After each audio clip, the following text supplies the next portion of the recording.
Firma e foto di gruppo. La nuova sanità veneta è pronta a partire. Con la firma da parte del governatore del Veneto Luca Zaia delle schede ospedaliere e la loro consegna alle USL, il piano sociosanitario diventa a tutti gli effetti operativo. Schede attese da tempo e oggetto nei mesi scorsi di fuga di notizie allarmanti su possibili tagli. Molto spesso sono stati diffusi dati che erano dell'autentica spazzatura, dati mai peraltro usciti dalla regione, diffusi artatamente. Molte proteste non hanno avuto proprio senso di esistere se non quello per una sottolineatura dell'importanza degli ospedali. Giunta che ha continuato a lavorare e a limare in silenzio. Queste schede e questo nuovo progetto non parte dal presupposto di risparmiare, ma parte dal presupposto di fare ancora grande la nostra sanità.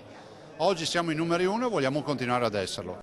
Schede ospedaliere attese con il fiato più o meno sospeso anche dai vari direttori di aziende e USL del Veneto, tutti soddisfatti e concordi sulla diversificazione delle strutture sul territorio, dagli ospedali hub di riferimento europeo agli SPOC, agli ospedali di comunità, dalle unità riabilitative all'hospice. Obiettivo generale: tenere i pazienti il meno possibile in ospedale. Soddisfatti i direttori generali che vedono premiati gli sforzi fatti per aver già riorganizzato la sanità sul territorio, come Treviso. Noi siamo molto contenti, vediamo riconfermato il ruolo di Treviso come ospedale di riferimento a livello provinciale e anche oltre il livello provinciale. Ora per il trevigiano c'è da affrontare una nuova importante sfida. Avevamo già fatto razionalizzazioni nel passato dei posti letto.